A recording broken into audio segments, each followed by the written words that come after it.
Down the cobbled streets of Victorian Kirkgate, Christmas bunting stretches from one side of the street to the other. Festive lights twinkle on the tree and Christmas cards sit on the mantelpiece.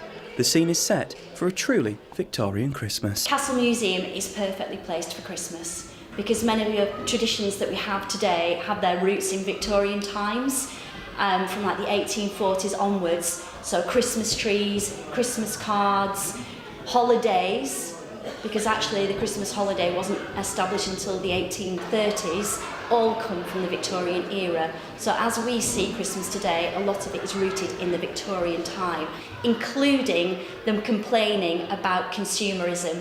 They were doing that then, and we're doing that now. So it's a really good parallel. With our festive season taking inspiration from those of the past, what can we learn from a Victorian Christmas?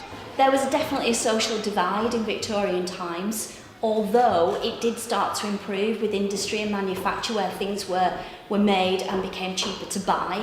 But we certainly had the poorer families making their own presents, like peg dolls, and that's one of the activities that we've got here that they can do in the workshop.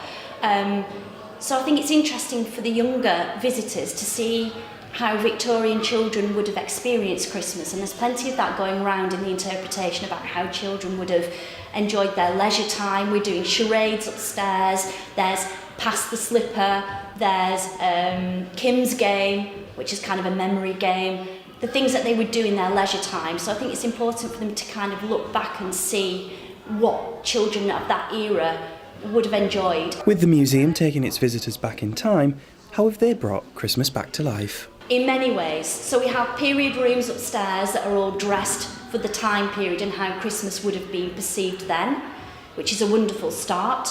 We have got Christmas cards, which were an invention in the 1840s and really took off in the 1870s from Henry Cole.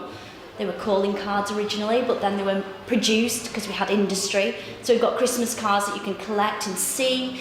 We have Dress the Street with garlands. We have music of a traditional era. Everybody is dressed in Victorian garb down on the street. You feel like you're stepping back in time. The differences between York today compared to 200 years ago can be seen down one famous street in the city. My favourite part of the Victorian Christmas at Castle Museum is Kirkgate. I don't think you can actually beat it. You feel immersed in it. You have the garlands, the tree, the music, everybody in Victorian attire, and it has an authentic feel, including the smells. There's even kind of aromas like cinnamon and pineapple that you start to smell that really evoke Christmas. And one special guest is very excited for the start of the festive season, where preparations are already underway. It's been very busy. Busy all year, keeping up with the trends. Oh, marvellous. In fact, there's no naughty people this year. They're all been good. To the York Castle Museum, follow the trail. Come and see me, Father Christmas. Oh, and get a little present. Merry Christmas, everybody. Merry Christmas. With York's Christmas history having been brought to life in a truly Victorian fashion, the traditions of the past are being kept alive for the future. York Atkinson, That's TV.